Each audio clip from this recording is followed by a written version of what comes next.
Hey guys, it's Bright today. We're here with an update on Rights and Rights. Some of y'all might recognize her username because yes, she is the one that inserted herself into a custody battle that was going on regarding Drew Jenkins and his former partner whom he shares a child with.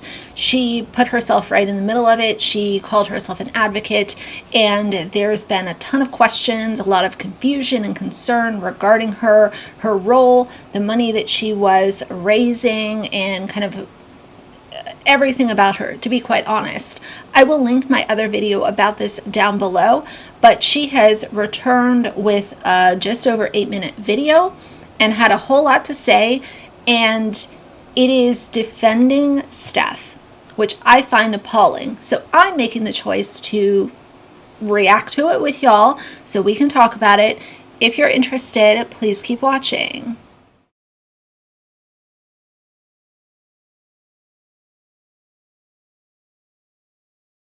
We're going to watch her video, but in the very beginning, I want to make something very clear.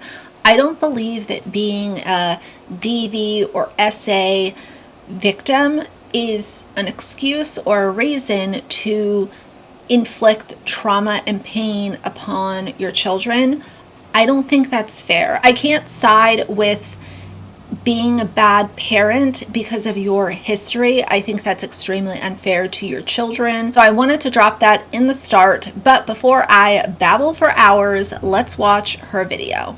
The Washington State Coalition Against Domestic Violence annual conference last week in Yakima, Washington. So I don't know if that kind of being fresh in my mind is part of why I feel like I wanted to talk about this.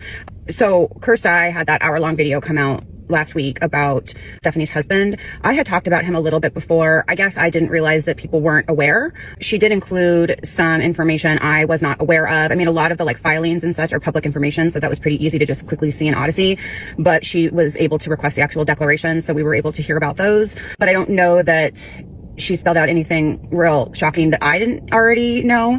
It just happened to be something I wasn't really... Start of this video to me is very demeaning. It's very much acting as if the video that Cursed Eye did was just, you know, some random video. She didn't share anything wild and crazy. The video that she did, which I have shared recently, was very well done. And I don't think that coming back to talk about Steph to defend her and put yourself in this position as if I'm going to come at this and address this silly little video that was done. It was a very well done video, which I will link again down below for y'all. I don't like this arrogant attitude, and that's something that she has always put forth, is very much nothing is impressive. I know it, I saw it, I heard it, I knew about it before this other person even said anything. But my concern now with the Cursed Eye video is that I think that Stephanie is actually a victim. And I think the problem with the Cursed Eye commentary is that, you know, she's not a journalist. It's a biased version of events. It dismisses the trauma that actually probably occurred in Stephanie's life. And I do think that gives her some excuse. And I also don't want to dismiss survivors that she says that Steph has an excuse, but in the caption she said this isn't excusing a decade of poor choices. If you are going to stand on the side of, well, this commentary channel is not a journalist, blah blah blah blah blah, I understand that to some degree, but there is absolutely no reason why somebody that presents facts and evidence, we're not talking about hearsay, gossip, rumors, and a bunch of conspiracies.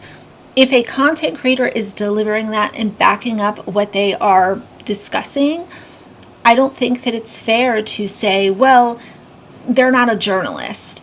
Yes, journalists have a very clear code of ethics on things that they should be doing because they are presenting on major news networks, so on and so forth. I just don't like the demeaning of commentary, and maybe I'm a bit biased, but if somebody is presenting evidence, presenting documents and facts, and not bullying or, you know, being super grotesque with their the way that they're delivering their video, that's fair game. Like, you don't have to be a journalist to put together facts and documents and present it to an audience.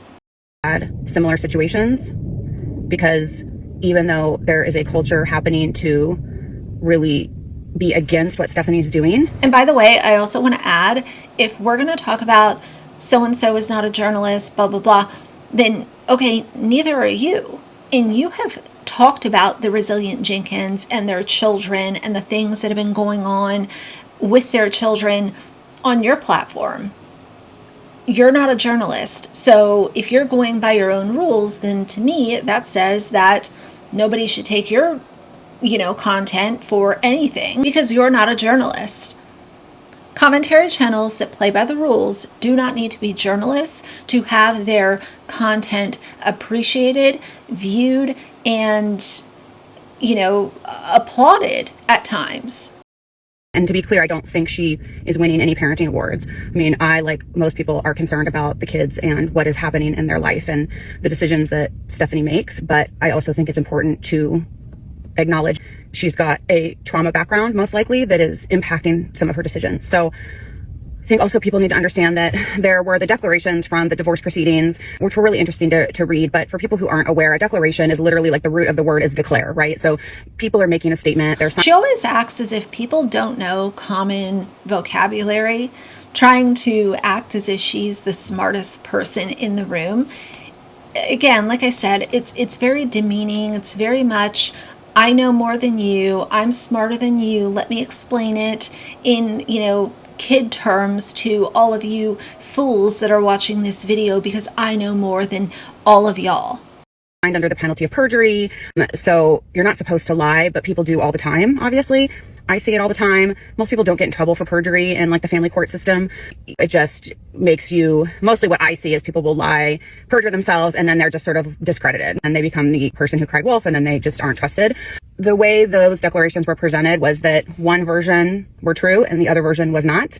I don't think that that is fair. I also think that, well, I don't think. I am going to use the acronyms of SA and DV for this video, because obviously I don't want to use the full words. So in general, I think if we take this commentary at face value, we are missing the bigger picture of SA and DV. We don't need the bigger picture of alleged SA or DV. We are literally responding to what she is publishing. She has shown herself to be a terrible person, a terrible parent, a terrible pet owner. And now all of a sudden you want to lean on the SA and DV and, oh, she's a survivor, she's a victim, blah, blah, blah, blah, blah. They respond to people who are survivors of those incidents. So I don't want to minimize that. And I think if you are not aware of what that kind of trauma can do, it essentially rewires people's brains. So, any kind of trauma will rewire someone's brain. So think about, like, if you were in a car accident, we're fine. You may then be really nervous about any time a car comes at you, this in sort of a direction. And I want to make it really clear here. In my mind, the only victims in this situation are her children. If she had a tough past, okay, a lot of us have really dark pasts and upbringings. That's not an excuse for all the things that she has done publicly, therefore making people question what's being done privately that's not being posted online. The light is coming in weird. So it is impossible for any of us to go through our lives and be trauma-free. It's just not going to happen. It's not an option. So apparently I'm very angelic today. I don't think I can get this to change. Let me pause it. No, you're not angelic today. You're just blabbering a bunch of nonsense in word salads. Apparently I'm just going to be glowing. So I think the version of events, and this is not only from the declarations and court filings, Stephanie has in the past said that she was young, ignorant, and was being told that her husband, before they were married, that he had not done these acts, that he was taking the fall for his brother. I also want to say that there are so many parents out there that are also people that have experienced trauma and awful, awful times. And they're not doing what Steph is doing to these children. And if she's had this for so long and has not been willing or wanting to seek help to correct these things, then again, she is to blame. What's interesting about his cases is that they were actually well published. So you can Google his name and see the stories. Even though he was a juvenile, they were public news stories. So to me, that's really interesting because he was young and she said she was manipulated. And I believe that. I think that's terrible. I wish that she had learned more from that event. But I don't think anyone's disputing that he was a violent predator. And the likelihood that she was suffering terrible SA and DV at his hands is probably pretty valid. So this is where... You know what you don't do? You don't get married and have children with somebody that has a DV background, an SA background. Like, that's your choice. You chose to go ahead and, do what you wanted to do. Let's not act as if it was some kind of like blindsided situation that she had no idea what she was walking into. People should understand that that kind of experience rewires your brain and oftentimes results in then just making really terrible decisions. And it can also make people contradict themselves. It can make them delay their story. Of course, we see that a lot from people. We also see people stay with their person who's hurting them, right? So like she says, I was told this version of events, but I still married him and had kids with him. It alters the ability to make good decisions. So I think that's what we see. And then the chance of having risky relationships ongoing is pretty high, and poor relationship choices. So I think for Stephanie, she thinks Drew is like A++ gold mine compared to her husband, right? So she jumps into that relationship and plays house with him because to her, he's a million times better than what she was coming from. And I actually think that's probably true. The problem now is that, as we know, she's monetizing these children and then not making good choices with the money that's coming in that she's making off of the backs of her own children.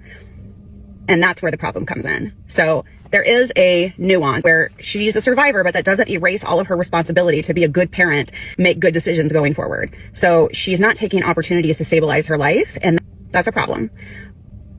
She deserves compassion, but the kids also deserve stability. Both of them. Oh, Steph does not deserve compassion. Yes, the kids deserve stability. She does not deserve an ounce of compassion, in my opinion.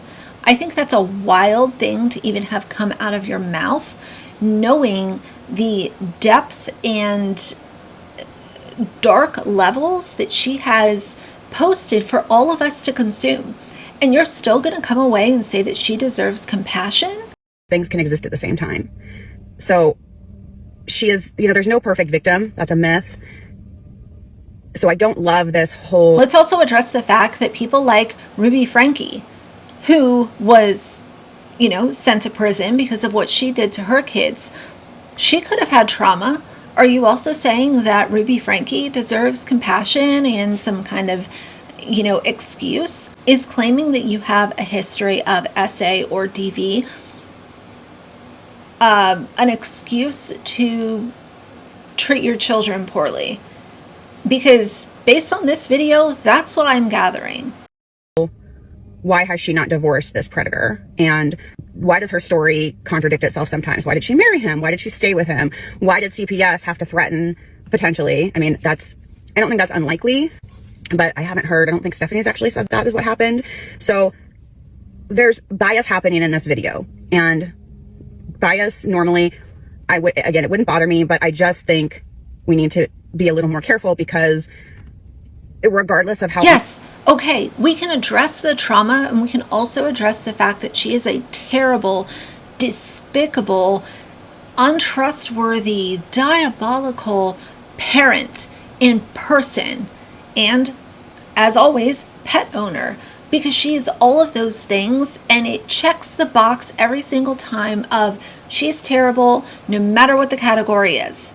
Honest Stephanie is, I think most of us can agree that there is got to be trauma from the life she's had. terrible trauma, probably. Based on that her husband is currently serving a 25-year minimum sentence, I can't imagine that her life was great. And I would like to see her take advantage of the services that are available to people like her. It takes a lot of work. You know what? If she needs to heal from prior trauma, that is her job to do.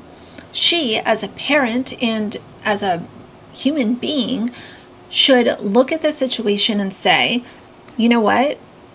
I'm going to need help to move through this, and it is not fair to continue to have children and bring them up in deplorable conditions and then give them trauma and housing insecurity. You know, their entire childhood was filled with all of the sadness that we have seen play out on TikTok. Work to heal from that kind of trauma. Her children should be in therapy. She should be in therapy. This is something I can't imagine she's going to do. She barely takes care of herself. Although I found it odd that she, and I don't know the whole story because I don't follow her that closely, why she got the sister move. That seemed to be, to me, like low priority in terms of health and things like that. But what do I know? The children should all be in some kind of therapy, regardless of their dad being this predator. Like, living the unstable life that they have their entire lives is worthy of therapy on its own. So those children should be in therapy. There probably should be family systems therapy happening. Stephanie should certainly be in therapy. Taking good care of her health and the children's health is part of healing. I don't expect her to do that. And that is where I don't have patience or compassion for her. There are a lot of resources. I will post resources, not only for... So you have compassion for her, but you also don't have compassion for her. When I tell y'all the first time that I listened to this video, I was so frustrated hearing all of the nonsense and hypocrisy coming out of her mouth. I almost clicked out of it, but that being said, it was so wild. I felt like, you know, I want to make a video about this because there's no like reconciliation of this level of excusing and then saying you're not excusing and then saying we should give compassion, but then we shouldn't give compassion. She's a victim. Oh, she's not a victim. She is absolutely a terrible person. That's what we can all agree on. And I don't think that leaning on trauma and DV is fair for any situation. Stephanie, in case she sees them, but for other people who are survivors of SA or DV or are in those situations right now, because they are innately difficult to leave, especially if you have children. But people need to know that you can leave. There is support and there is help. You don't have to be a Stephanie. There are lots of Stephanies, unfortunately. But supporting people with SA and DV situations is one of the social services that actually tends to have quite a bit of support. So you don't even have to necessarily be ready to go, but having the information and learning tools can be helpful, even if you're still in those situations and not ready to go. Or if you are Stephanie and things are not going well and you're really unstable, you don't have to live that life. You can live a life that is stable and as healthy as possible. There is a way to heal. It just takes a lot of work. So for Stephanie or others, it's absolutely possible. You don't have to be stuck in this loop of poor decisions because of the trauma affecting your brain, but you have to be willing to do the work. What an absolute messy word salad that video was. If y'all, watched it with me, thank you, because it was just tiptoeing into like an unhinged style word salad. I want to read this one comment because she did respond to it. The fact that you could come away with this take is concerning. Many women have experienced DV and SA and would never dream of making any of the choices Stephanie makes. And according to people who know her, she was no angel even before Jeremiah, which is the SA current husband that's in prison. Making excuses for someone who is doing what she's doing to all those kids is really gross. I think we all can see Stephanie has some pretty severe personality and mental issues, but she will never seek help for them because she doesn't see anything as wrong and thinks that Drew or Arlita or Des are internet haters or CPS are the problem. She has been offered good faith help and resources over the last year, but she turns down anything that isn't free goods or cash. And that's what I've said before. She wants a house handed to her. She wants the keys, put in her hand and an allowance to furnish the house. That's what she is after. She does not want to even think about using any of their own money because, my God, I mean, what kind of world are we living in where you should be expected to have to pay for a rent down payment or to furnish your house? It's a wild concept, I know. Rights and Rights responded and said, I hear you, and I think you're saying a lot of the same things I am in this video, which makes me think you're missing my point. I'm not excusing Stephanie's choices. They're harmful and painful to watch, but she's still a DVSA victim. When we only acknowledge the perfect victims, we erase the messy reality of and harm and the other survivors stuck in cycles of bad decisions. She says roughly 50% of women experience this. That's why it's important to separate acknowledging her as a victim from condoning her behavior. She's both a victim and someone making consistently bad choices. Erasing the victim part just because she's messy does a real disservice to survivors. I know that there are very, very few people like Steph out there in the world, because I don't think that the majority of good parents or even, decent parents, like nobody is perfect, would ever think, okay, well, I experienced this, at this age, therefore I'm going to make bad choices and be able to utilize my past as to why I'm now inflicting this upon my children. But that's what she had to say. In my opinion, I think it would have been a better route to go down to just continue to talk about other things. This video was a word salad of nonsense, demeaning to commentary content creators, specifically Cursed I, whom she, called out by name. And I'm glad that people are letting their opinions be known in the comments section. So, Rights and Rights, have the day you deserve. And for now, if you like the video, please leave a like and a comment. And if you'd like to see more from me in the future, please subscribe. I'll see you guys soon. Bye.